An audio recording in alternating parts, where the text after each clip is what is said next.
47 slaves witnessed what happened in the cotton field that September morning in 1851, yet not a single testimony was ever recorded in the official records of Warren County, Mississippi.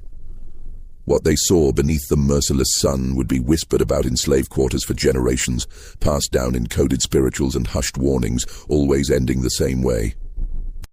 With a white man's blood soaking into Mississippi soil and an albino field hand who simply vanished. The plantation ledgers show the death as accidental exsanguination, but the county coroner's notes, sealed for 73 years, tell a different story entirely. Local historians have tried to explain away the contradictions in the evidence, the impossible timeline of events, and the strange marks found carved into the cotton gin that morning. But something far darker than simple murder happened on the Rutledge plantation. Something that made 47 people agree, without a single word spoken, to carry a secret to their graves. Before we continue with the story of Caleb and the blood-soaked cotton fields of the Rutledge plantation, I want to ask you something. This channel exists to bring you the darkest, most unsettling stories from America's hidden past. The ones that were deliberately buried. The ones that challenge everything we think we know about history. If stories like this fascinate you, if you want to hear more about the secrets that were never meant to be told, hit that subscribe button right now. And I'm curious, where are you listening from? Drop your state or city in the comments below. Let's see how many of you are brave enough to admit you're listening to this alone at night. Now, what really happened on that plantation involves careful planning, forbidden knowledge from the Caribbean, and a form of revenge so methodical and calculated that it would take modern forensics decades to even understand how it was accomplished. The thing about Mississippi in 1851 is that everyone kept records. Plantation owners documented everything with meticulous precision. Every bale of cotton, every slave purchased, every bushel of corn harvested. It was a society built on ledgers and manifests, on the cold arithmetic of human suffering translated into profit margins. Which makes what happened at the Rutledge plantation even more disturbing, because for 3 weeks in September of that year, the records simply stop. No cotton weights, no discipline logs, no morning roll calls, just blank pages where there should have been careful accounting, as if someone had deliberately erased those weeks from history. The Rutledge plantation sprawled across 1,100 acres of prime delta bottomland, situated 7 miles southeast of Vicksburg, where the Yazoo River bends like a broken spine. The soil there was so dark and rich, it looked nearly black when wet, the kind of earth that could grow cotton tall as a man's shoulder. Cypress trees lined the river, their knees jutting from the water like ancient sentinels, and in the humid stillness of late summer, the air hung thick enough to chew. Nathaniel Rutledge had inherited the property from his father in 1847, along with 63 slaves and a reputation for brutal efficiency. He was a lean man with pale eyes that seemed to look through people rather than at them, and he ran his plantation with the cold calculation of someone who viewed human beings as nothing more than machinery that occasionally required maintenance. The slaves on the Rutledge place worked longer hours than most in Warren County, and the overseer, a thick-necked Georgian named Virgil Pence, enforced discipline with a braided leather whip that he had named Salvation. The plantation house stood on a slight rise overlooking the fields, a 2-story structure with white columns and a wrap-around porch where Rutledge would sit in the evenings, drinking bourbon and watching the sun set over the cotton that would make him wealthy. His wife had died in childbirth 3 years prior, and their son, a pale, sickly boy named Thomas, was being raised by a house slave named Patience, who had lost her own child the same week Rutledge's wife had passed. Among the 63 souls who labored in those fields, there was one who stood apart in a way that made even the other slaves uncomfortable. His name in the ledgers was simply Caleb, acquired from a bankrupt planter in Natchez in the summer of 1848 for the unusually low price of $300.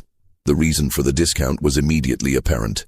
Caleb was an albino, his skin as pale as any white man's, his hair the color of cotton lint, his eyes a startling pink that seemed to glow in certain lights. He was 24 years old, tall and powerfully built, but that white skin marked him as other, as wrong, as something that existed between worlds. In the slave quarters, they called him Ghost because of his appearance and because he moved with an eerie silence, appearing and disappearing without sound. Some said his mother had been cursed. Others claimed he was touched by spirits. But the truth, as several of the older slaves knew, was more practical and more terrifying. Caleb's mother had been a healer in Haiti before she was captured and brought to Louisiana. She had taught her son everything she knew about plants, about poisons, about the human body and how it could be manipulated through careful application of knowledge that white doctors dismissed as superstition. Caleb himself rarely spoke. He worked the fields with methodical intensity, never complaining, never slowing, his strange eyes fixed on some distant point that only he could see. The other slaves gave him wide berth, not because they feared him exactly, but because they recognized something in him that made them deeply uncomfortable, a patience that seemed infinite, a stillness that suggested thoughts moving beneath the surface like currents in deep water. The summer of 1851 had been particularly brutal. The heat pressed down like a physical weight, and the humidity was so thick that clothes never fully dried. By August, 3 slaves had collapsed from heat exhaustion, and one, an older man named Marcus, had died face down in the cotton rows, his fingers still gripping the half-filled sack he had been dragging behind him. Rutledge had the body removed before sunset and docked each slave's rations by a quarter, claiming Marcus's death had cost him valuable working hours during peak harvest season. It was in this atmosphere of exhausted desperation that people began noticing changes in their environment, though at the time no one connected these changes to Caleb. The well water began to taste slightly bitter, though not enough to refuse it in the oppressive heat. Several of the plantation dogs died suddenly, foaming at the mouth, and Pence had blamed it on rabies, though no other animals in the area showed signs of the disease. Insects seemed more numerous than usual, particularly flies and mosquitoes, and several slaves developed rashes that the plantation doctor attributed to the heat and poor hygiene. Rutledge himself began complaining of headaches in early August. He became more irritable than usual, quicker to anger, more violent in his punishments.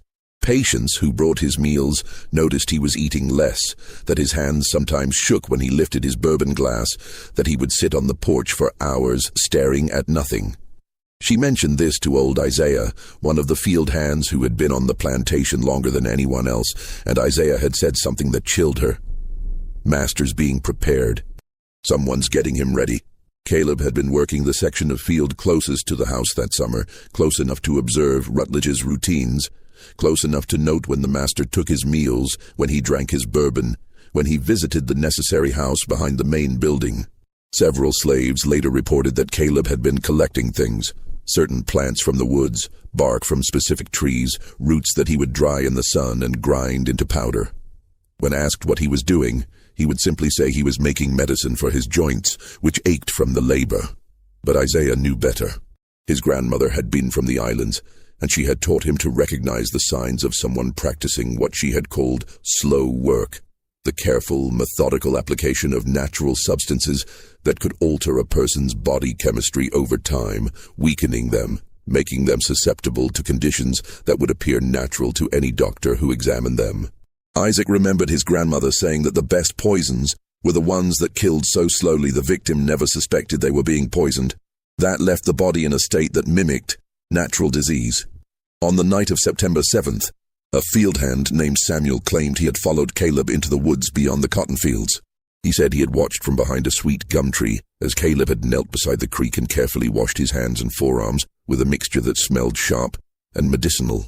Then Caleb had taken a small cloth bundle from his pocket and unwrapped it, revealing dried plant material that he sprinkled into the water while moving his lips in what looked like prayer, but might have been simple counting. Samuel said that when Caleb stood up, he had looked directly at the tree where Samuel was hiding, and even in the darkness, those pale eyes had found him immediately. Caleb had said nothing, had simply stared for a long moment before turning and walking back toward the quarters, and Samuel had understood in that moment that Caleb knew he had been watched and did not care. Samuel told this story to only 3 people, swearing them to secrecy. Within 2 days, all 3 had asked to be reassigned to different work details, as far from Caleb as possible. Pence had obliged without asking questions, perhaps sensing something in their faces that made him uncomfortable asking for details. Nathaniel Rutledge noticed none of this. His attention that September was consumed by cotton prices and yield calculations, though his ability to focus was becoming increasingly impaired. His headaches had intensified, and he had begun experiencing episodes of dizziness and nausea. The plantation doctor, an elderly man named Hiram Kendrick, had examined him twice and could find nothing obviously wrong, though he noted that Rutledge's pulse seemed weak and irregular. His skin had taken on a grayish cast, and his eyes appeared slightly jaundiced. Dr. Kendrick prescribed rest and a reduction in bourbon consumption, advice that Rutledge ignored. What the doctor did not know, what no one knew except Caleb, was that for 3 months, small amounts of carefully prepared plant extracts had been finding their way into Rutledge's food and drink. Not enough to cause immediate illness, but enough to gradually weaken his cardiovascular system, to make his blood vessels more fragile, to alter his blood chemistry in ways that would become catastrophic under the right conditions. Caleb had learned from his mother that the human body could be manipulated like any other system, that with patience and knowledge, a person could be reduced to a state where a final trigger would cause complete systemic collapse. The plants Caleb used were not exotic or rare. Pokeweed root, which grew abundantly in Mississippi and which in small doses could cause internal bleeding. White snake root, which affected blood coagulation. Foxglove leaves, which disrupted heart rhythm. Water hemlock root, which in minute quantities could damage blood vessels. Each substance was carefully measured, carefully timed, carefully administered through patients who brought Rutledge's meals and who had lost her own child to the master's cruelty, and who asked no questions when Caleb gave her tiny vials of clear liquid to add to the bourbon decanter. By early September, Rutledge's body was a biological time bomb. His cardiovascular system so compromised that any significant stress could trigger catastrophic failure. All that was needed was the right moment, the right trigger. On September 14th, a Saturday, Rutledge made a decision that would seal his fate, though he had no way of knowing it at the time. He had been drinking since early afternoon, the bourbon making him more irritable than usual, and when Pence brought him the week's cotton weights, he flew into a rage. The numbers were down by nearly 12% from the previous week. Someone was slacking. Someone was stealing from him with their laziness. He demanded to know who was responsible for the shortfall. Pence, who had his own reasons for disliking Caleb, and who perhaps hoped that directing Rutledge's anger elsewhere would spare him from it, suggested that the albino had been working slower than usual. It was a lie. Caleb's output had actually increased, but Pence had seen an opportunity and taken it. Rutledge accepted this explanation immediately, perhaps because it confirmed prejudices he already held, perhaps because the bourbon had clouded his judgment, or perhaps because, like Pence, he had felt a vague discomfort around Caleb that he could not quite articulate, but could now justify as suspicion. The order was given. At sunrise on Monday, September 15th, Caleb would receive 20 lashes in front of the assembled slaves, and his rations would be cut by half for 2 weeks. Furthermore, he would be assigned to work the section of field closest to the overseer's shack, where Pence could watch him directly. The punishment was excessive even by the harsh standards of the Rutledge plantation, and several of the older slaves exchanged worried glances when Pence announced it that evening. They had seen the way Caleb had been moving through the summer, the careful attention he had paid to everything around him, and they recognized the signs of someone preparing for something. That night, no one slept well in the slave quarters. The air felt charged, heavy with something more than humidity. Dogs in the surrounding farms barked continuously from midnight until dawn, though this was likely due to a pack of wild hogs moving through the area. Several people later reported hearing sounds they could not identify, though in the darkness and exhaustion, human perception is notoriously unreliable. Patience woke 3 times from nightmares she could not remember, each time with her heart racing and sweat soaking her thin blanket. Caleb spent that night in his shack at the edge of the quarters, preparing the final element of his plan. From the rafters, he retrieved a small leather pouch that contained a powder he had been preparing for weeks.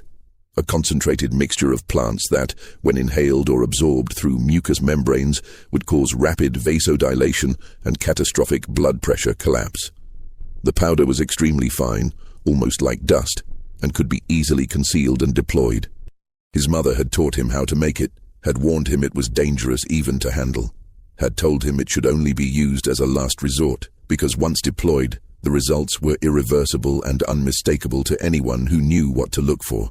He also prepared a small glass vial containing a clear liquid, another extract, this one designed to be applied to skin, where it would be absorbed transdermally and cause immediate cardiovascular crisis in someone whose system had already been compromised.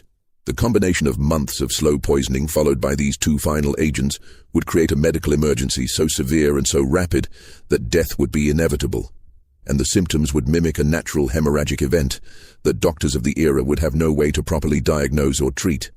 Monday morning arrived with a sky like hammered pewter and air so still that nothing moved, not even the leaves on the trees. The temperature was already 85 degrees when the wake-up bell rang at 5 o'clock, and by the time the slaves had assembled in front of the big house, the heat was oppressive, a physical weight that pressed down on shoulders and made breathing laborious.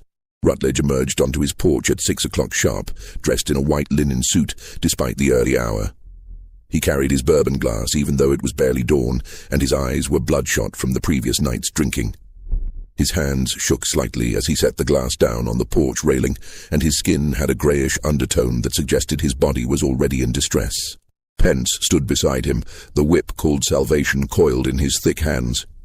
The 63 slaves stood in rough rows facing the porch, their faces carefully blank, their eyes focused on nothing in particular. This was survival. Show no emotion, reveal no thoughts, become invisible even while standing in full view. "Bring out the albino," Rutledge said, his voice carrying clearly in the dead air, though it sounded strained, as if speaking required effort. Caleb emerged from the quarters walking slowly, each step measured and deliberate.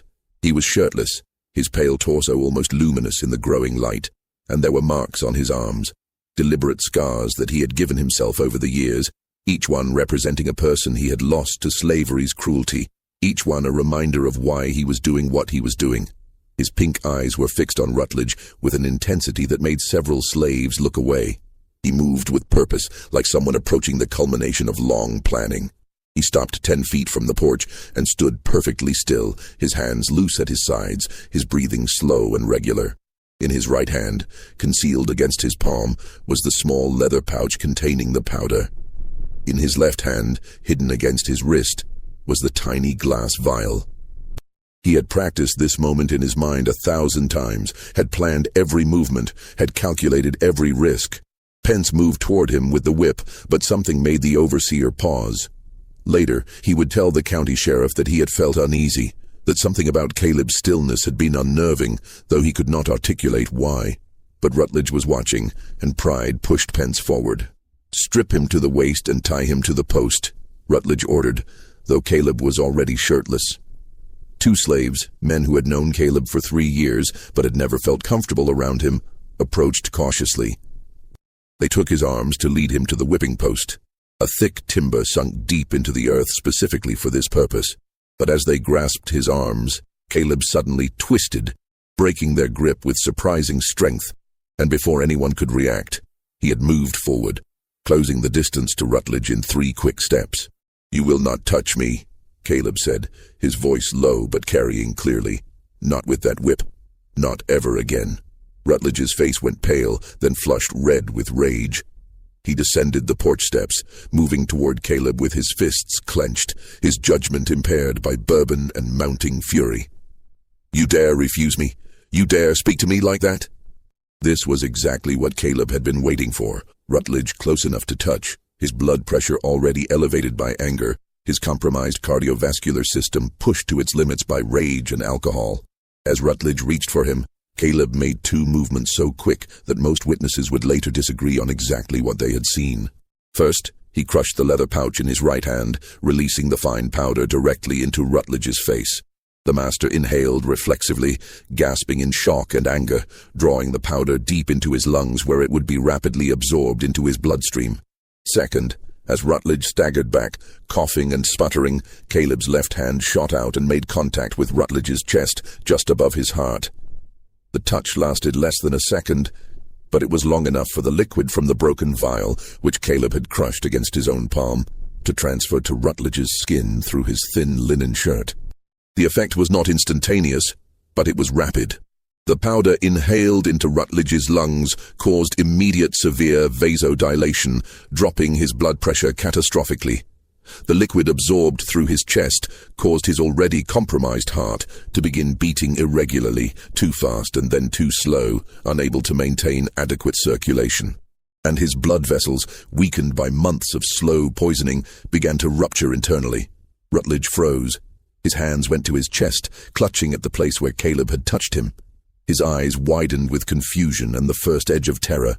And then, with everyone watching, a red stain began to spread across the white linen of his shirt, directly where Caleb had touched him.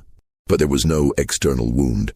What was happening was internal hemorrhaging so severe that blood was being forced through the pores of his skin, through his sweat glands, seeping out through intact skin in a way that would have been medically impossible without the specific combination of substances Caleb had administered over months.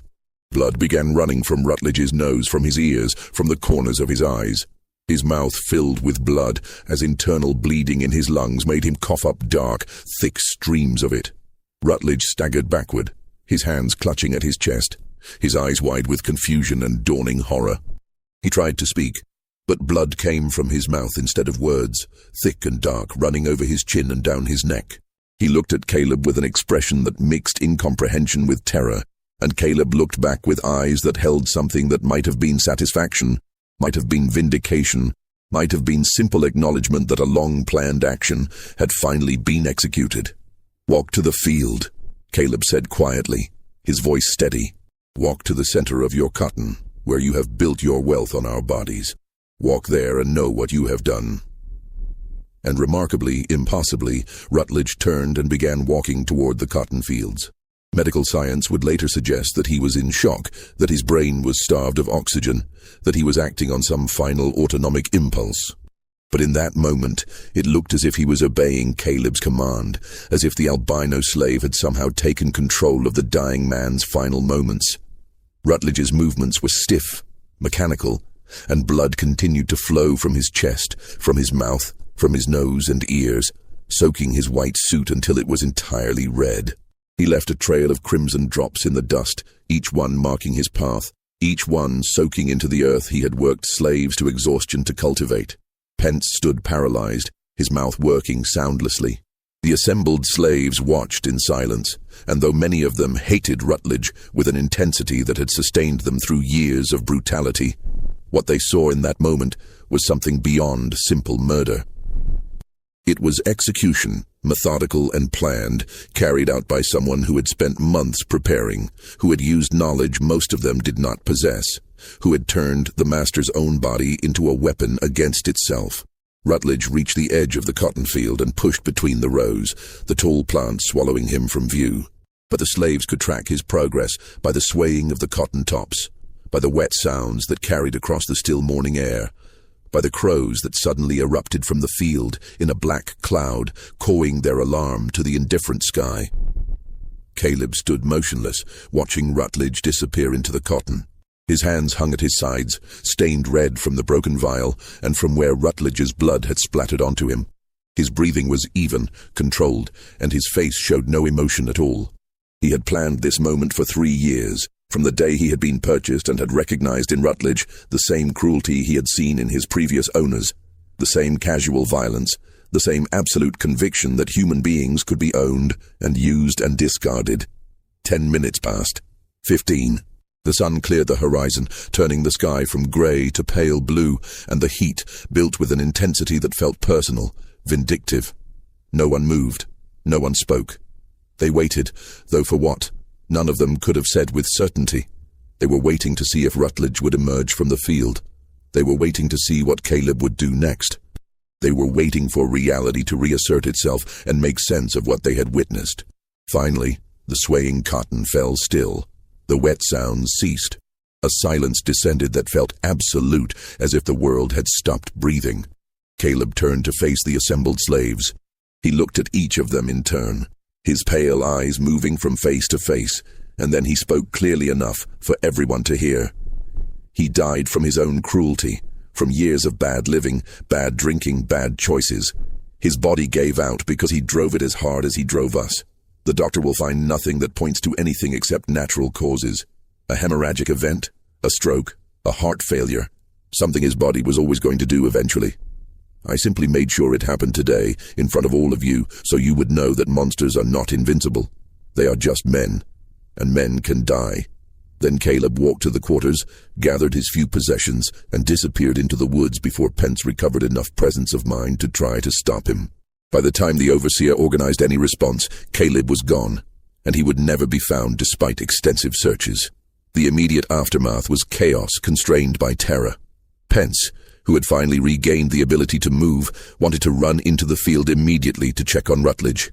But something, call it instinct, call it the primal part of the brain that recognizes danger before conscious thought can process it, kept him rooted to the spot for several more minutes. When he finally forced himself to move, he grabbed 3 slaves he considered reliable. Men who had been on the plantation for years, who had never caused trouble, and ordered them at gunpoint to accompany him into the field. They followed the trail of blood drops that Rutledge had left, the crimson spots already turning brown in the sun, each one marking his path like some terrible breadcrumb trail. The cotton plants were taller than usual that year, nearly 7 feet high, and moving between the rows felt like walking through a maze. The leaves brushed against their skin with a sound like whispering, and flies had begun to gather, their buzzing growing louder as the group pushed deeper into the field. They found Rutledge in a clearing at the center of the field, in a spot where the cotton had been planted in a circular pattern around a space perhaps 10 feet in diameter. He was lying on his back, his arms spread wide, his legs straight. His white suit was now entirely red, soaked through with blood, and more blood had pooled beneath him, soaking into the earth in a dark stain that would remain visible for weeks. But it was his face that made 2 of the 3 slaves turn and run immediately, leaving Pence and the remaining man, an older slave named Isaiah, staring down in horror. Rutledge's skin was paper white, so pale it was nearly translucent, drained of blood to a degree that seemed impossible. His eyes were open, staring upward at the sky, but they were filmed over and colorless. His mouth hung slack, and his tongue looked bleached. Every visible inch of skin was covered in tiny red dots, petechiae, where capillaries had ruptured and bled beneath the surface. Blood had dried in streams from his nose, his ears, the corners of his eyes, his mouth. But despite the obvious horror of his death, despite what must have been agonizing as his blood vessels ruptured throughout his body, Rutledge's face showed neither pain nor fear. Instead, he looked almost peaceful, almost relaxed. And this was perhaps the most disturbing detail of all. The expression suggested that in his final moments, his brain starved of oxygen and flooded with endorphins, he had experienced something like relief, like release, as if death had been a mercy compared to whatever terror had gripped him in those final minutes of consciousness. Isaiah, who had seen more death in his 60 years than any man should, took one look at that expression and said a single word: poison. Pence asked what he meant, and Isaiah shook his head. Not regular poison that kills you quick. Something slow, something careful. This took planning, this took knowledge. That ghost knew what he was doing. He has been preparing Master Rutledge for this moment for months, and none of us saw it. An examination by Dr. Hiram Kendrick later that afternoon would confirm Isaiah's suspicions, though the doctor would never speak of it publicly. Kendrick was old enough and experienced enough to recognize the signs of systematic poisoning when he saw them. Rutledge's liver was enlarged and showed signs of toxic damage. His kidneys were inflamed. His cardiovascular system showed evidence of chronic stress and damage to blood vessel walls. The massive hemorrhaging that had killed him was not spontaneous. It was the final result of months of careful preparation, the culmination of a plan that had weakened every system in Rutledge's body until a final trigger could cause complete collapse. Dr. Kendrick found traces of plant material in Rutledge's lungs, a fine powder that he could not identify, but which had clearly been inhaled shortly before death. He found chemical burns on Rutledge's chest, where some caustic substance had been absorbed through the skin. He estimated that Rutledge had lost nearly 5 quarts of blood, most of it internally, and that the hemorrhaging had occurred through thousands of ruptured capillaries throughout his entire body. A medical event so catastrophic that Kendrick had never seen anything like it in 40 years of practice. This was murder, Kendrick wrote in his preliminary notes, which he carefully sealed and hid. Sophisticated, calculated, and executed with knowledge that rivals or exceeds my own medical training. The perpetrator understood human physiology, understood pharmacology, understood exactly how to weaken a human body over time, and then deliver a final blow that would cause system-wide failure. This was not the work of an ignorant field hand. This was the work of someone with extensive training in the use of natural substances as weapons. But Dr. Kendrick also understood the implications of making such a statement publicly. To admit that a slave had possessed the knowledge and skill to commit such a sophisticated murder would be to admit that slaves were not the ignorant, childlike beings that white society insisted they were. It would be to acknowledge that knowledge could be preserved and passed down even under the brutal conditions of slavery, that resistance could take forms far more sophisticated than simple rebellion or escape. And it would open questions about how many other deaths attributed to natural causes might actually have been carefully planned executions. So Dr. Kendrick wrote a second report, the official one that would go into the public record. In this version, he attributed Rutledge's death to spontaneous hemorrhagic fever, possibly related to chronic alcohol consumption and a congenital weakness in the blood vessel walls. He made no mention of poisoning. He made no mention of the powder in the lungs or the chemical burns on the chest. He created a narrative that would allow society to avoid uncomfortable truths. The county sheriff, Silas Hardwick, arrived at 4 that afternoon. He was a practical man with 30 years of experience in law enforcement, and he approached the scene with the systematic thoroughness that had made him respected throughout Warren County. He interviewed Pence first, then several of the house slaves, carefully noting each statement. But the stories he heard were contradictory and confusing. Some slaves said Caleb had attacked Rutledge. Others said Rutledge had approached Caleb in anger. Some claimed Caleb had thrown something in Rutledge's face. Others said he had simply touched him. No one could agree on exactly what had happened in those crucial seconds. When Sheriff Hardwick went to the slave quarters to examine Caleb's shack, he found it empty of anything useful. Caleb's few possessions, a blanket, a tin cup, a spare shirt, were still there. But there was no evidence of the preparations he must have made. No vials of powder or liquid, no dried plants or roots, no tools or implements. Either Caleb had taken everything with him, or he had destroyed it before leaving, or perhaps it had never existed in a form that would be recognizable as evidence. Hardwick organized a search party immediately. 20 men with dogs combed the plantation and the surrounding woods, looking for any trace of the missing slave. The dogs picked up his scent easily enough and followed it to the edge of the Yazoo River, at a muddy bank where a single set of footprints led into the water and disappeared. The men searched both banks for miles in each direction but found nothing. No footprints emerging, no signs of a body in the water, nothing. Either he drowned, Sheriff Hardwick said, or he crossed the river and kept moving fast enough that the dogs lost his scent on the other side. They dragged the river for 3 days, more out of thoroughness than any real expectation of finding anything. They never found a body, which was not particularly surprising. The Yazoo River was deep and had strong currents in places, and bodies caught in submerged debris might never surface. But several members of the search party privately believed that Caleb had not drowned, that he had crossed the river and was already miles away, moving north toward free territory with the same careful planning he had used to kill Rutledge. The inquest into Nathaniel Rutledge's death was held on September 20th, 5 days after his death. The courthouse in Vicksburg was packed with curious onlookers, and the testimony lasted 8 hours. Pence described what he had seen, though his account was vague and contradictory on key details. Dr. Kendrick testified about his findings, carefully presenting the official narrative of natural causes. Several slaves were called to testify, though under Mississippi law, their testimony was given less weight than that of white witnesses, and their accounts were largely dismissed as confused and unreliable. The verdict was recorded as death by spontaneous hemorrhagic event, natural causes. A reward of $500 was posted for Caleb's capture, dead or alive, not for murder, but for being a fugitive slave who had fled his legal owner's property. Sheriff Hardwick sent descriptions to every county in Mississippi and to law enforcement in neighboring states. Newspapers published accounts of the albino fugitive and warned citizens to be on the lookout for a dangerous runaway. But the people who had been there, who had seen what actually happened, knew the truth. In the slave quarters, they spoke in whispers about what Caleb had done, about the patience and knowledge it must have taken, about the months of careful preparation. Some said his mother had taught him secrets from Haiti, old knowledge about plants and poisons that white doctors did not understand.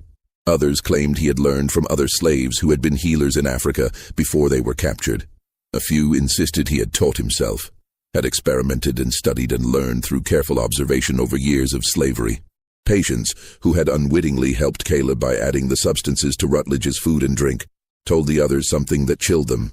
3 days before it happened, Caleb came to me with a small vial. He said it was medicine for Master's headaches, that it would help him rest. He told me exactly how much to put in the bourbon decanter, and he made me repeat the instructions 3 times. And then he looked at me and said, "In 3 days, you will be free of him. In 3 days, his cruelty ends. Do not question. Do not hesitate.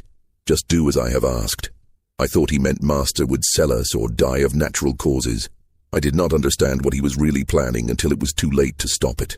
And the terrible thing is, I do not regret it. None of us do.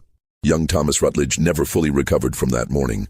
The boy had watched everything from an upstairs window, had seen his father die in a way that no child should witness, and the trauma left deep psychological scars.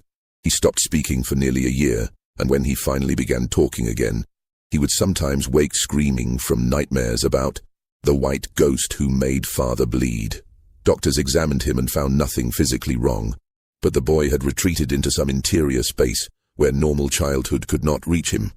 He would live another 43 years, cared for by various relatives, never marrying, never working, spending his days staring out windows and sometimes pointing at nothing visible, muttering words that no one could quite make out. The plantation was sold at auction 6 months later. The slaves were distributed among several buyers, deliberately separated to prevent them from discussing what they had witnessed. The new owners found the property difficult to work. Several overseers quit within weeks, claiming the slaves were unsettled and unresponsive, though the real reason was likely that the story of what had happened had spread, and no white man wanted to be the next victim of similar treatment. The cotton field where Rutledge had died was ploughed under and replanted, but the soil in that central circle where his body had lain never produced healthy plants again. For 3 consecutive growing seasons, cotton planted in that spot withered and died, the leaves turning yellow and falling off prematurely. Agricultural experts examined the soil and found nothing obviously wrong, though privately some suggested that the massive amount of blood that had soaked into the earth might have altered its chemistry in ways that inhibited plant growth. By 1854, the new owner had abandoned the property entirely, and the fields returned to wilderness. The story might have ended there, fading into local legend, except for what emerged years later through the testimonies of people who had been there, and who, after emancipation, felt free to speak more openly about what they had witnessed and understood. In 1874, 23 years after Rutledge's death, Isaiah Carmichael, the same Isaiah who had gone into the field with Pence that terrible morning, was dying of pneumonia in a freedmen's hospital in Memphis. He had spent the years after emancipation working as a carpenter, living quietly, raising a family. But on his deathbed, with his grown children gathered around him, he suddenly began speaking about September 15, 1851, providing details he had kept silent about for more than 2 decades. What Isaiah revealed was recorded by a hospital chaplain named Reverend Marcus Sullivan, who had made a practice of documenting the last testimonies of formerly enslaved people, believing their stories deserved to be preserved. Sullivan's notebooks, discovered in a church archive in 1947, contain 17 pages devoted to Isaiah's confession. According to Isaiah, the events of that morning did not begin with the confrontation between Caleb and Rutledge. They began 3 months earlier, in June of 1851, when Caleb had asked Isaiah to help him with something. Isaiah had been reluctant. Like everyone else, he had felt uncomfortable around the albino. But Caleb had offered him extra food from his own rations, and Isaiah's children were hungry, so he had agreed.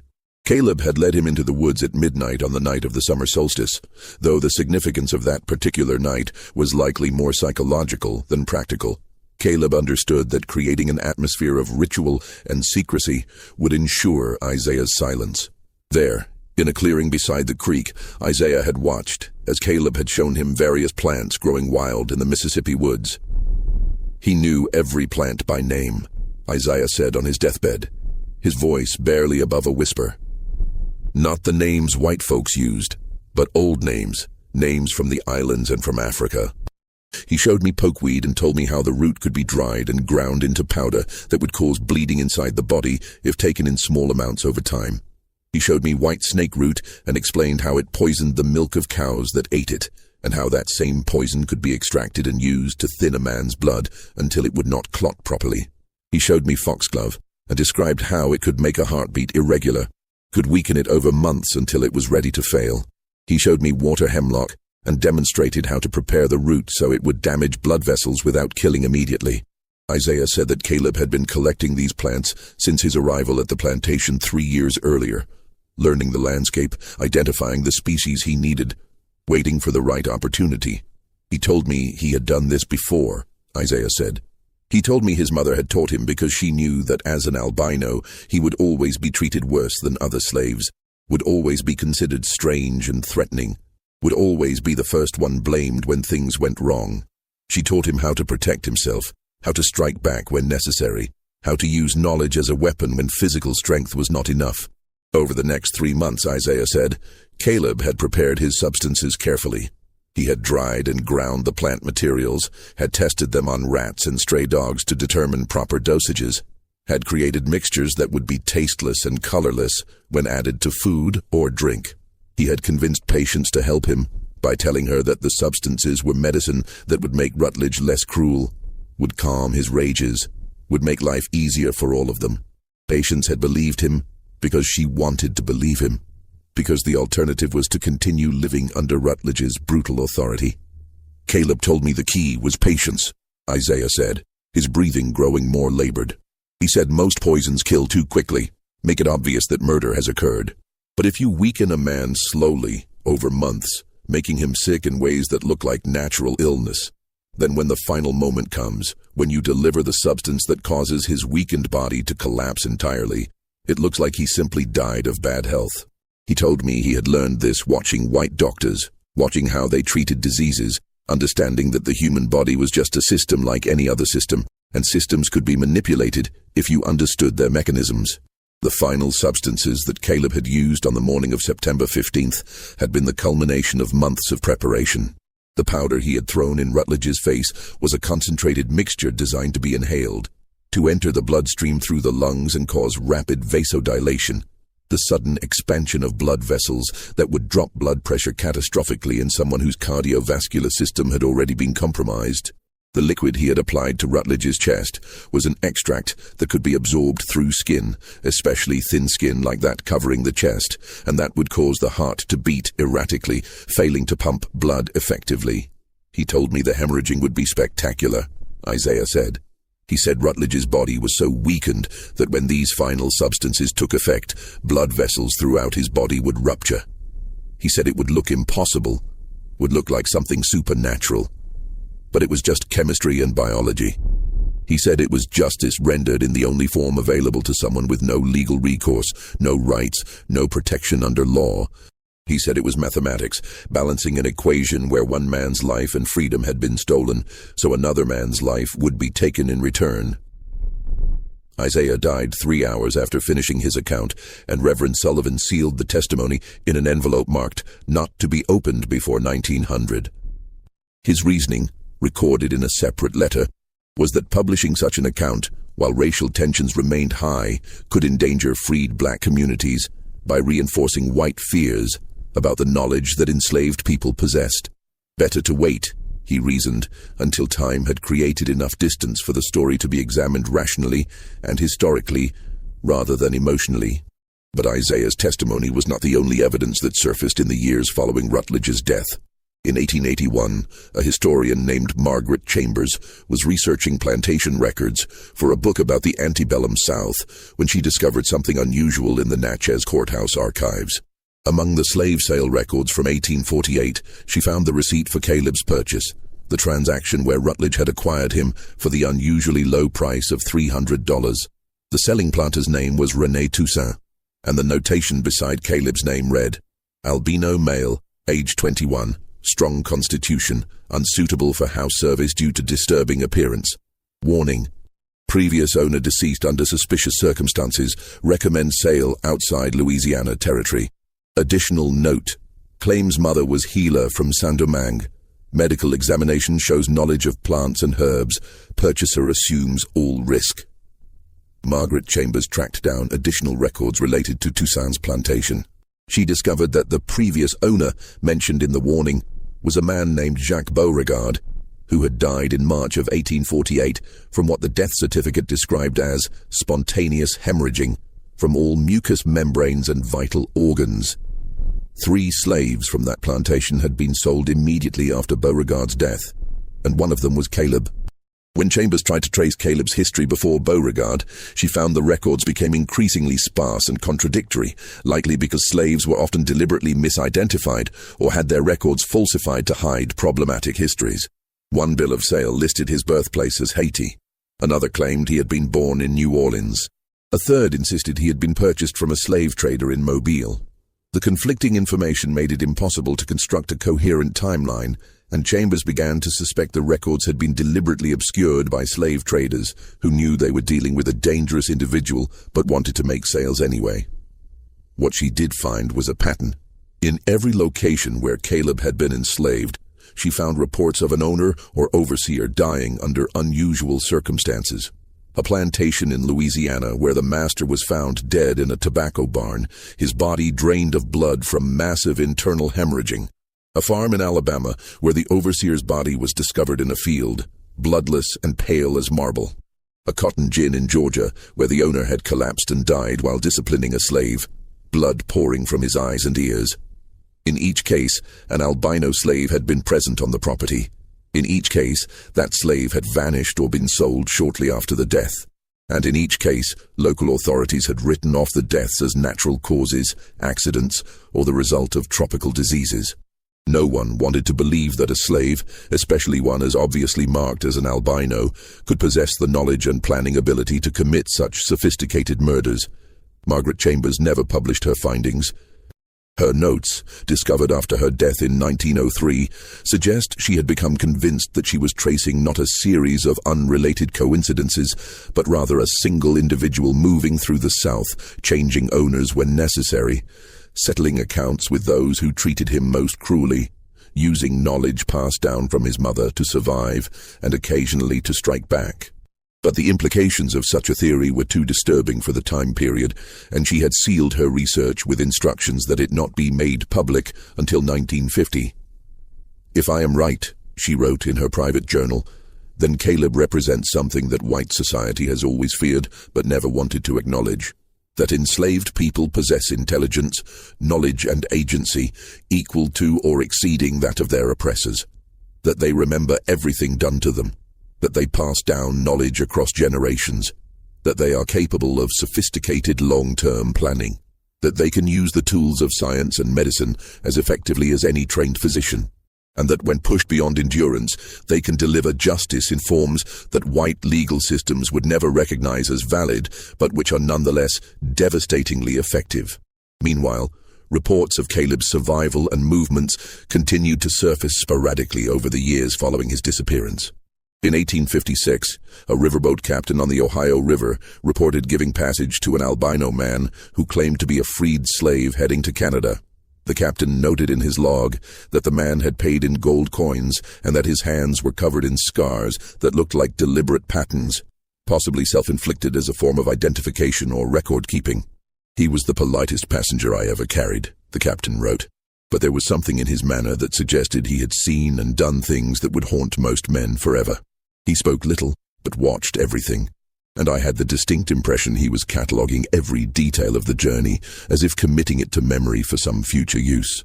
In 1863, during the Battle of Gettysburg, a Union surgeon named Dr. Henry Walsh reported treating a soldier with unusual scarring, who claimed to be an escaped slave fighting under an assumed name. Dr. Walsh noted that the soldier's appearance was remarkably pale, almost albino, and that he possessed medical knowledge that exceeded that of most field surgeons. "He assisted me with several amputations and demonstrated techniques for controlling hemorrhaging that I had never seen before," Walsh wrote. "When I asked where he had learned such skills, he said his mother had been a healer and had taught him everything she knew. He said, knowledge was the only thing that could not be taken from a slave, the only form of resistance that was impossible to suppress." The soldier had told Walsh that he was fighting in the war not out of patriotism, but out of a belief that the destruction of slavery required the destruction of the economic and social systems that supported it. He said the war was justice being delivered on a national scale, Walsh recorded, the accumulated debts of generations being settled in blood and fire. He said he had spent years settling individual accounts, but this war would settle the larger account, the one that encompassed millions of stolen lives and generations of suffering. He said he would survive the war because he had survived worse, and that when it was over, he would continue his work in whatever form was necessary. Dr. Walsh never saw the soldier again after the battle, but he kept detailed notes about their conversations, notes that would be discovered in 1923 and would add to the growing body of evidence that someone matching Caleb's description had survived his escape from Mississippi and had continued moving through American history, adapting to changing circumstances, but maintaining the same core purpose. In 1879, a missionary teacher in a freedmen's school in South Carolina reported an unusual visitor who came to observe her classes. She described him in a letter to her sponsors as a remarkably pale Negro man with white hair and pink eyes who claimed to have been born in slavery, but who possessed education that rivaled or exceeded my own. The teacher, Sarah Grimsby, wrote that the visitor had donated a substantial sum of money to the school, more than $200 in gold, and had told her something she found both inspiring and unsettling. He said education was the key to ensuring that the crimes of slavery would never be forgotten or repeated, Grimsby wrote. He said that every child who learned to read and write was a witness who could testify to history, who could preserve memory across generations, who could ensure that truth would eventually prevail over the lies that had sustained slavery. But he also said something darker. He said that some debts could never be fully repaid, that some crimes were so great that justice could only be approximated, never achieved. He said he had spent his life trying to balance accounts that were fundamentally unbalanceable, and that the frustration of that impossible task was its own form of torture. I asked him why he continued if he believed the task was impossible, and he looked at me with eyes that seemed far older than his apparent age and said, "Because someone must, because memory must be honored, because the dead deserve to have their suffering acknowledged, even if it cannot be undone." These scattered reports, collected by various researchers over the decades, never amounted to definitive proof that a single individual had survived from 1848 through 1879 and beyond. They could be explained as different people with similar appearances and similar backgrounds. But taken together, they suggested something else. That Caleb had indeed escaped successfully, had made his way north, had survived the Civil War, and had continued living with the knowledge of what he had done and what had been done to him. The most disturbing evidence emerged in 1911, 60 years after Rutledge's death, when the Yazoo River flooded catastrophically, submerging large portions of Warren County beneath 15 feet of muddy water. When the waters receded 3 weeks later, the landscape had been fundamentally altered. The river had jumped its banks and carved a new channel, exposing sections of bottomland that had been underwater or buried in silt for decades.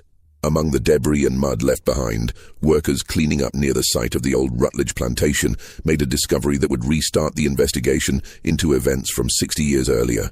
Buried in a mud bank, wrapped in oilcloth and sealed in a metal box that had protected them from water damage, they found the personal journals of Nathaniel Rutledge, covering the period from January 1851 to September 14, 1851, the day before his death.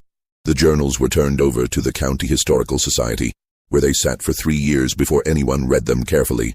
When they were finally examined by a local historian named Thomas Everett in 1914, they revealed details that fundamentally changed the understanding of what had happened in September 1851. According to his journal entries, Rutledge had been aware that something was wrong with his health starting in late June 1851. He described experiencing persistent headaches, episodes of dizziness, and unusual fatigue. He had consulted Dr. Kendrick multiple times, but the doctor had found nothing obviously wrong and had attributed the symptoms to stress and excessive drinking. Rutledge had initially accepted this diagnosis, but as the weeks progressed and his symptoms intensified, he had begun to suspect something else was happening. "I am beginning to fear that I have been poisoned," Rutledge wrote on August 15th. "My symptoms do not match any natural illness I have experienced or read about. The headaches come and go without pattern. My vision blurs unexpectedly. I feel weakness in my limbs that has no obvious cause, and most disturbing, I have noticed small spots of blood appearing on my pillow in the mornings, as if I am bleeding from my nose or mouth during sleep, though I never feel it happening. Dr. Kendrick dismisses my concerns and suggests I'm imagining things, but I know my own body, and something is systematically wrong with it. The journal entries from late August and early September showed Rutledge's suspicions crystallizing into certainty. He began noting everything he ate and drank, trying to identify a pattern. He began suspecting various slaves of tampering with his food. But his focus kept returning to one individual, though he seemed reluctant to name him directly in the journals. "The albino watches me," Rutledge wrote on September 3rd. "I see him in the fields, and his eyes follow me as I ride past. There is something in that gaze that unsettles me profoundly. Not hatred, which I could understand and respond to with punishment. Not fear, which would be appropriate and satisfying. But rather a kind of patient calculation, as if he is measuring me for something. As if he is waiting for a specific moment that only he can recognize. I have considered selling him, but the financial loss would be significant, and I would have to explain why I am selling a strong worker in the middle of harvest season. What would I say? That I fear him? That his stare makes me uncomfortable? I would be mocked. The entries from September 10th through September 14th showed Rutledge's physical and mental state deteriorating rapidly. He described tasting bitterness in his bourbon that had not been there before. He reported seeing blood in his urine. He noted that his gums bled when he brushed his teeth, that bruises appeared on his skin without any memory of injury, that his heart seemed to beat irregularly, skipping beats and then racing to catch up. Just when we thought we had seen it all, the horror in Warren County intensifies. If this story is giving you chills, share this video with a friend who loves dark mysteries. Hit that like button to support our content. And don't forget to subscribe to never miss stories like this. Let's discover together what happens next. The final entry, dated September 14th, the night before his death, was barely legible, the handwriting shaky and increasingly erratic as the entry progressed. I know now what is happening to me. I consulted a medical text that Dr. Kendrick left behind after his last visit, and I have identified my symptoms as consistent with systematic poisoning by plant-based substances. The specific combination suggests someone with sophisticated knowledge of pharmacology far beyond what any slave should possess. But I remember now that when I purchased the albino from Toussaint, the seller warned me that the slave's mother had been some kind of healer or medicine woman from Haiti. I dismissed this as superstitious nonsense, but now I understand it was a warning I should have heeded. The albino has been poisoning me for months, carefully and methodically, weakening my body in preparation for some final action. I can see it clearly now, though the realization comes too late to save me. He has been using patience to deliver the substances in my food and drink, the innocent girl not understanding that she is an instrument of murder. He has been patient in ways I cannot fathom, waiting months to achieve his goal, displaying a capacity for long-term planning that contradicts everything I have been taught about the mental capabilities of his race. I could report my suspicions to Sheriff Hardwick, but what proof do I have? A feeling of being watched. Vague suspicions about an albino slave. The sheriff would think me paranoid or drunk. I could free all my slaves and flee, could abandon this plantation and start over somewhere else, but my pride will not allow it. I have built this place with my own hands, have created wealth from nothing, and I will not be driven from it by a slave, no matter how clever or dangerous. Tomorrow I will confront him publicly. I will have him whipped in front of all the others, will reassert my authority, will show that I am not afraid. Perhaps this will force his hand prematurely, before whatever final action he has planned is ready. Or perhaps I am already doomed, and tomorrow will simply be the day my weakened body finally fails. If so, I pray that my death serves as a warning to others. Never underestimate the enslaved. They remember everything. They learn everything. And given the right knowledge and enough patience, they can destroy you as surely as any army, as thoroughly as any disease. Thomas Everett, who discovered these journal entries, was deeply troubled by what they revealed. Unlike the official narrative that had been constructed in 1851, a narrative of unprovoked attack by a violent slave, Rutledge's own words proved that he had understood exactly what was being done to him, had identified Caleb as the perpetrator, and had made a conscious decision to confront him anyway, driven by pride and by an unwillingness to admit that a slave could outwit him. Everett began investigating further, looking for any other documentation that might shed light on the events. He found the sealed coroner's notes from 1851, which Dr. Kendrick had hidden away. Reading them alongside Rutledge's journal created a complete picture of what had happened. Months of careful poisoning using plant extracts, culminating in a final application of substances that triggered catastrophic hemorrhaging in a body that had been systematically weakened and prepared for exactly that outcome. What emerges from these documents, Everett wrote in his analysis, is not a story of supernatural revenge or divine justice, but rather a case study in sophisticated murder carried out by someone with extensive knowledge of human physiology and pharmacology. Caleb was not a monster or a ghost or a supernatural being. He was simply a highly intelligent man who had been taught valuable knowledge by his mother and who used that knowledge to survive in a system designed to destroy him. When that system threatened to destroy him through excessive punishment, he defended himself in the only way available to him, by eliminating the threat. Everett published his findings in 1915 in a limited edition monograph titled The Albino's Revenge, a Study in Antebellum Murder.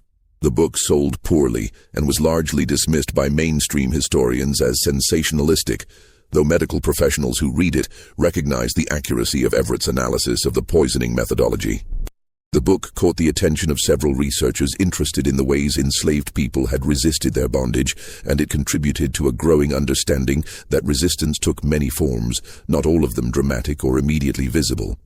One of these researchers, an anthropologist named Dr. Sarah Osgood, traveled to Haiti in 1922 to investigate the traditions of healing and plant medicine that might have been passed down to people like Caleb's mother.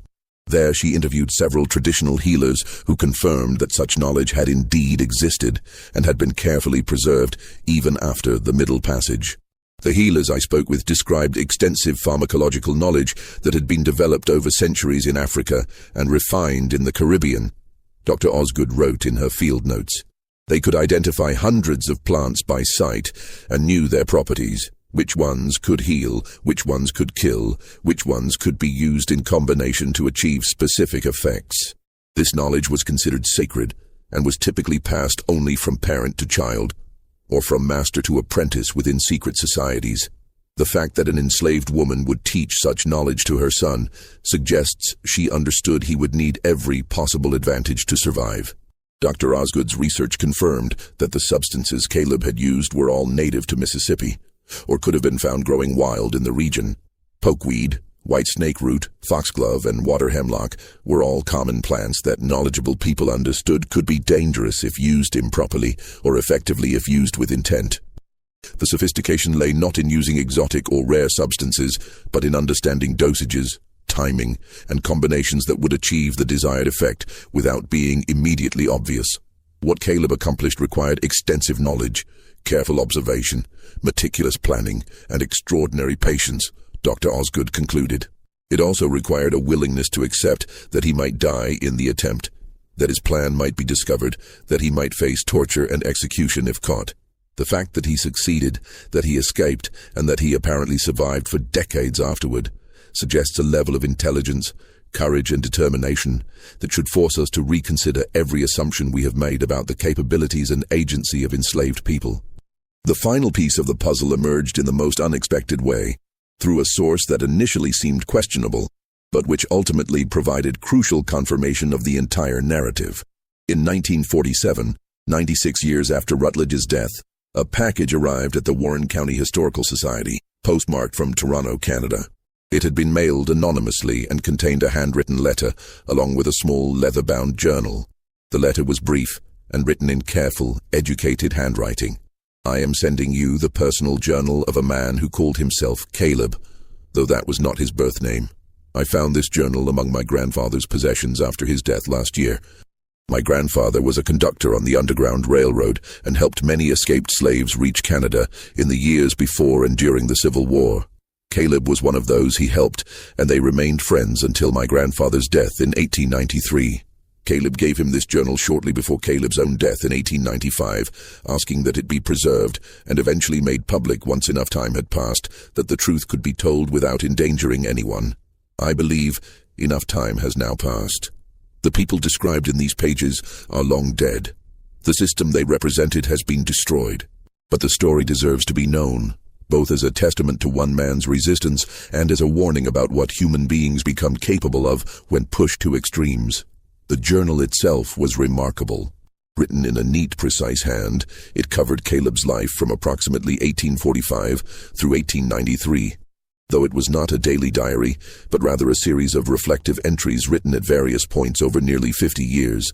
The entries were not dated precisely, but were marked by location and by significant events. The earliest entries described Caleb's childhood in Haiti, where his mother, a woman of mixed African and European ancestry who had been born free but was later enslaved during political upheavals, had taught him everything she knew about healing and about plants. She had taught him to read and write in secret, using a Bible she had hidden. She had taught him about the human body, about how it functioned and how it could malfunction. And she had taught him something else, something that would shape the rest of his life. "My mother told me that knowledge was power," Caleb wrote in one of the earliest entries, "but that for someone like me, marked by my white skin as different, treated with suspicion and fear by both blacks and whites, knowledge had to be hidden knowledge, applied carefully and sparingly. She said I would never be able to live as a normal man, would never be fully accepted by any community, would always be seen as strange and threatening. Therefore I had to make my strangeness my strength. I had to become someone who understood more than others, who could see patterns they could not see, who could plan further ahead than they could imagine. She said I would have to be patient beyond normal human patience, and that I would have to accept loneliness as the price of survival."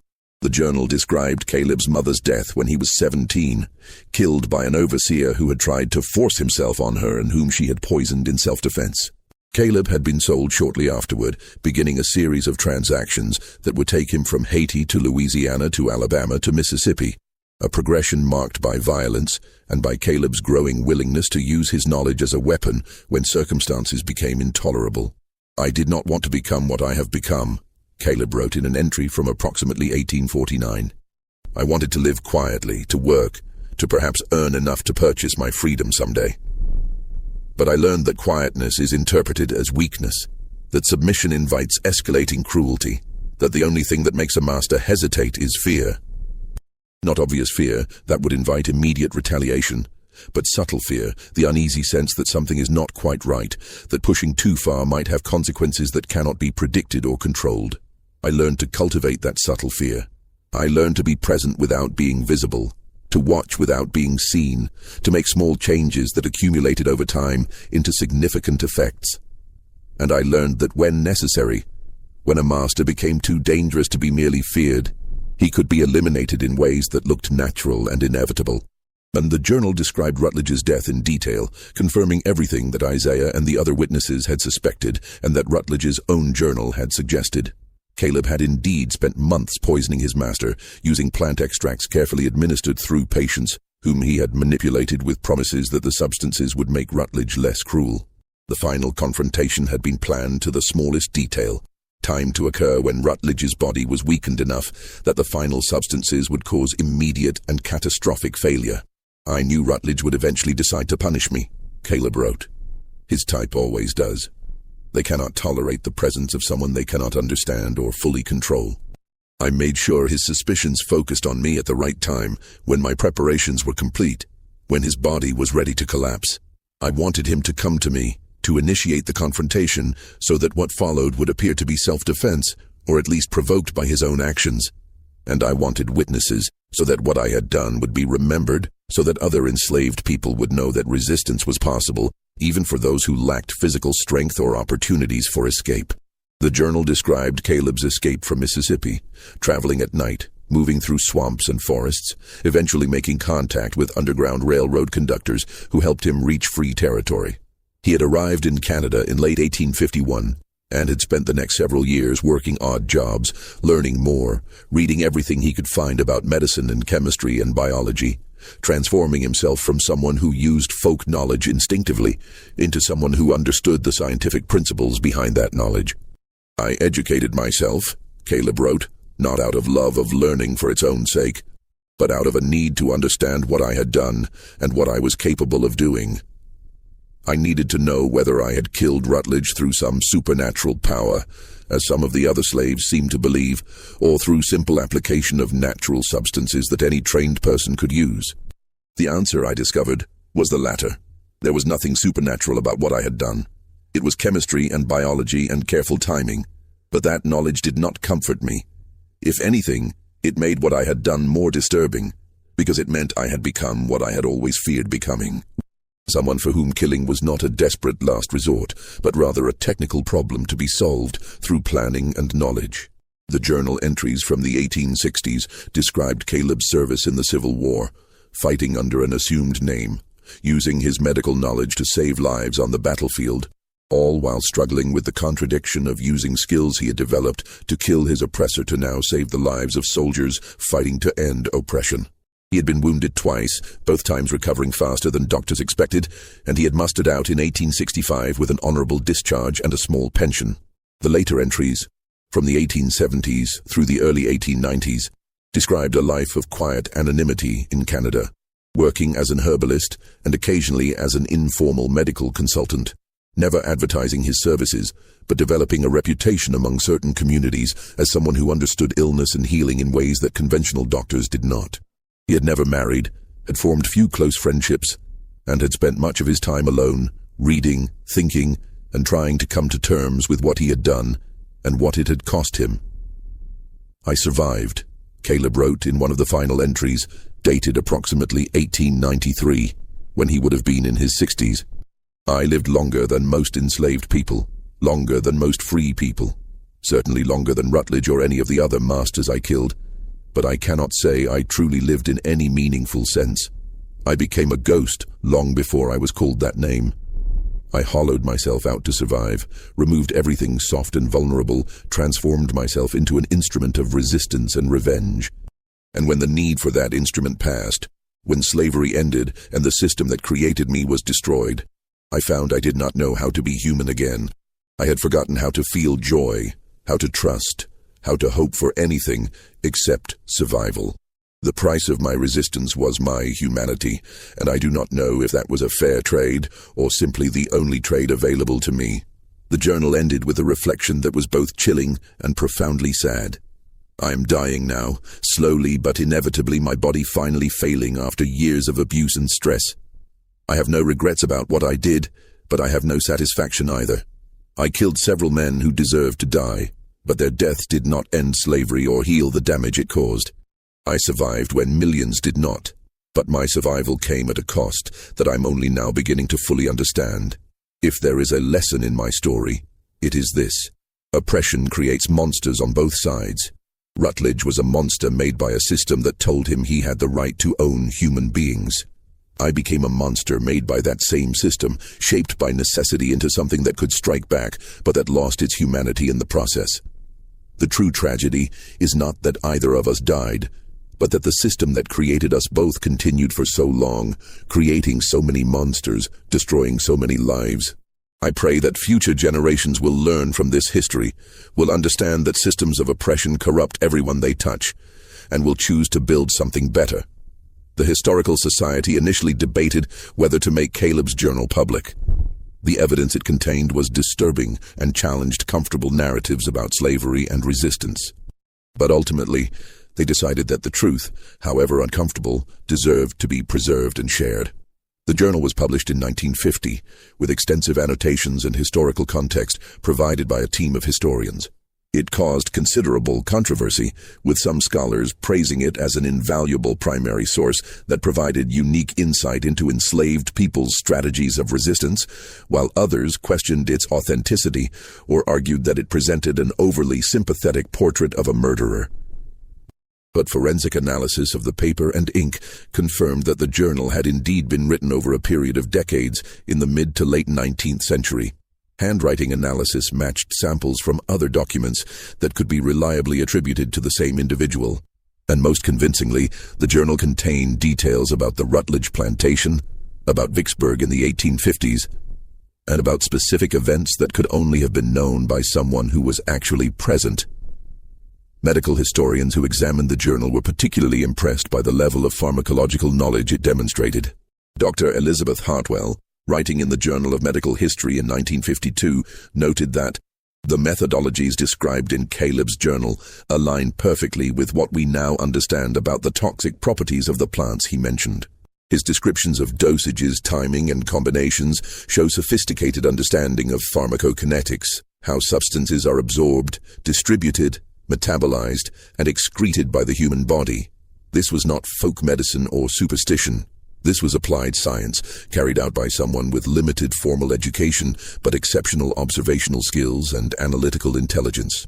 The publication of the journal also prompted several descendants of enslaved people to come forward with family stories that had been passed down through generations.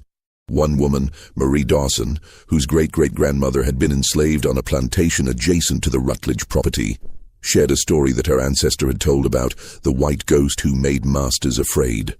My great-great-grandmother said that after what happened to Mr. Rutledge, the other plantation owners in the area became much more careful, Marie said in an interview recorded in 1951. They stopped the worst beatings. They improved the food a little. They became suspicious of their drinks and their meals. Some of them hired food tasters like kings in old stories, using other slaves to test everything before they ate it themselves. The fear spread beyond just that one plantation. The idea that a slave could kill a master without leaving evidence, could use knowledge as a weapon, could plan months in advance and execute a perfect murder, that idea terrified them. And that fear, my great-great-grandmother said, was worth almost as much as freedom. Not quite, but almost. Because for a little while they remembered that we were human beings, capable of thought and planning and resistance, not just property to be used however they wanted. Other testimonies collected in the 1950s and 1960s suggested that Caleb's story, or at least versions of it, had spread through enslaved communities across the South, becoming a legend that inspired both hope and caution. Hope, because it demonstrated that resistance was possible even under the most oppressive conditions. Caution, because the story also illustrated the terrible personal cost of such resistance, the way it transformed a person into something cold and calculating, something that could no longer fully participate in normal human community. Forensic investigators in the 1960s, using newly developed techniques, examined the soil samples that had been preserved from the site where Rutledge's body had been found. They confirmed the presence of unusually high concentrations of certain alkaloids and plant compounds that matched the substances Caleb had described using. The concentration was particularly high in the central area where the blood had pooled, and chemical analysis suggested these compounds had indeed come from the plants Caleb had mentioned: pokeweed, white snake root, foxglove, and water hemlock. What we're looking at here is essentially a 19th century poisoning that can now be confirmed using 20th century forensic science, wrote Dr. James Patterson in a 1967 article in Toxicology Today. The methodologies described in Caleb's journal are scientifically sound. The substances he used would indeed have produced the effects he described. The timeline he outlined, months of gradual poisoning followed by a final catastrophic dose, aligns perfectly with what we understand about cumulative toxicity and cardiovascular collapse. This was not luck or coincidence. This was deliberate, knowledgeable, and expertly executed. Awaken. The last confirmed reference to Caleb appeared in Canadian census records from 1891, where a man matching his description, described as albino Negro, age approximately 64, occupation herbalist, unmarried, no children, was listed as living alone in a rural area outside Toronto. The 1901 census showed no such person at that address or anywhere in the surrounding region, suggesting that Caleb had died sometime in the 1890s, as his journal indicated. Several researchers attempted to locate his grave, but found no burial records under the name Caleb, or under any of the various aliases that he was known to have used. He had apparently died as he had lived for most of his adult life, anonymously, leaving minimal trace existing at the margins of official record-keeping. The only permanent record of his existence was his journal, the testimony of those who had known him, and the carefully documented death of Nathaniel Rutledge on September 15, 1851. In 1998, the Warren County Historical Society erected a small marker near the site where the Rutledge plantation had once stood. The marker does not mention Caleb by name or describe the specific circumstances of Rutledge's death, but it acknowledges the complexity of the historical record. On this land stood the Rutledge plantation, site of one of the most controversial incidents in Warren County history. In September 1851, plantation owner Nathaniel Rutledge died, under circumstances that remain disputed. Official records attributed his death to natural causes. Other accounts suggest he was killed by an enslaved person using sophisticated knowledge of plant toxins. Whatever the truth, this incident serves as a reminder that the history of slavery is not simple, that resistance took many forms, and that enslaved people possessed intelligence, knowledge, and agency that the system of slavery attempted but failed to completely suppress. We remember all who lived and died here, both the oppressor and the oppressed, as we work to ensure that such systems of human exploitation are never permitted to exist again. The marker sparked protests from some local residents who felt it was inappropriate to commemorate what they considered a murder, while others praised it for acknowledging historical complexity. The debate continued in local newspapers for months, with historians, civil rights activists, and descendants of both enslaved people and slave owners offering competing interpretations of what the incident meant and how it should be remembered. But perhaps the most telling commentary came from Dr. Angela Freeman, an African-American historian who had studied Caleb's case extensively. In a 2003 article titled "The Ethics of Resistance: Reconsidering Violence in the Context of Slavery," she wrote, "We are uncomfortable with Caleb because his story forces us to confront questions we would prefer to avoid. Was he justified in killing Rutledge? By modern legal standards, no. He committed premeditated murder. But can modern legal standards be applied to a system where enslaved people had no legal recourse, no protection, no recognition as human beings with rights? Where violence against them was not only legal but socially acceptable? Where they faced brutality, family separation, and death as routine aspects of their existence? Caleb chose violence, but he chose it carefully, methodically, and after exhausting all other options. He did not kill randomly or out of passion. He targeted specific individuals who had treated him with exceptional cruelty and who represented the most brutal aspects of the slave system. He used knowledge rather than physical force, planning rather than rage. And he paid a terrible price for his resistance, losing his humanity even as he preserved his physical life. The real question is not whether we approve of what Caleb did, but rather what his story reveals about the nature of oppression and resistance. Systems of oppression create situations where violence becomes one of the few available forms of agency for the oppressed. They transform human beings into weapons against their oppressors, and they create moral complexities that cannot be resolved by simple condemnation or simple approval. Caleb was neither hero nor villain. He was a human being pushed beyond normal human limits, who responded with intelligence, courage, and ruthlessness in equal measure. His story should disturb us.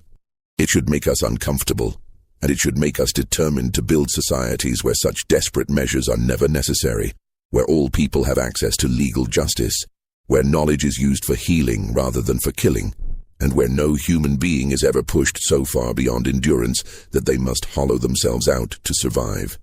This mystery shows us that the deepest horrors of history are not supernatural but human.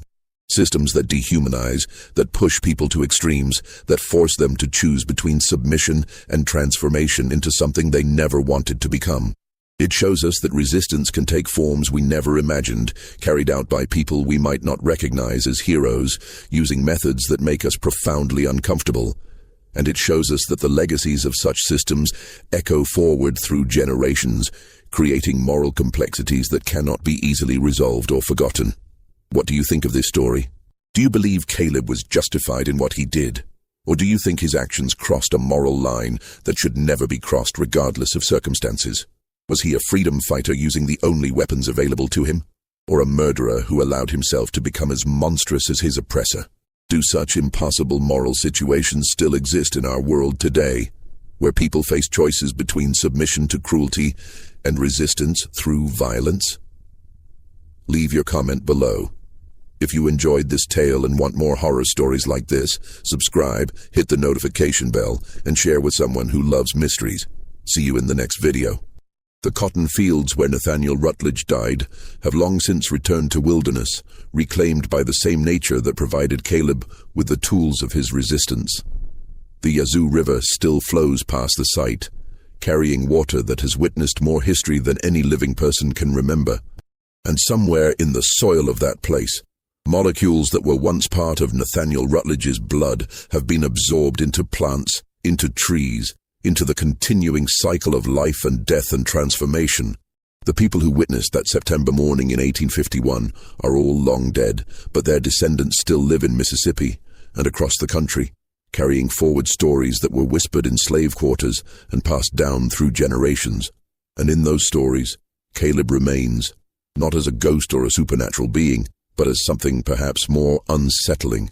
A real person who possessed real knowledge, who made real choices, and who demonstrated that even in the most oppressive circumstances, human beings retain the capacity for agency, for planning, for resistance, and for actions that permanently alter the course of individual lives and collective history. His story reminds us that the people we have been taught to see as helpless victims were often anything but helpless. They were thinking, planning, resisting in ways both obvious and subtle, using whatever tools and knowledge they possessed to survive and occasionally to strike back. They were, in other words, fully human, capable of extraordinary courage, extraordinary intelligence, extraordinary patience, and yes, when pushed far enough, extraordinary violence. And that, perhaps, is the most disturbing lesson of all, that the system of slavery did not just victimize those it enslaved, but transformed some of them into people capable of calculated, methodical killing. That oppression creates its own resistance, and that resistance sometimes takes forms that we can understand but cannot fully approve, that we can document but cannot comfortably celebrate, that we must remember but cannot easily incorporate into simple narratives of good versus evil. Caleb lived, and Caleb killed, and Caleb died. These are the facts that can be documented through journals and testimonies and forensic evidence. Everything else, whether he was justified, whether his actions were heroic or horrific, whether his story should inspire or warn, remains forever open to interpretation, forever contested, forever forcing us to confront questions about violence and resistance and the terrible choices that oppression imposes on those who refuse to submit to it. The white ghost of Warren County was never a ghost at all. He was a man named Caleb, armed with knowledge his mother had taught him, driven by wrongs that had been done to him, and willing to pay the ultimate price, not death, but the loss of his own humanity, to strike back against a system that sought to destroy him. Whether that makes him someone to admire or someone to fear, or perhaps both simultaneously, is a question that each person must answer for themselves.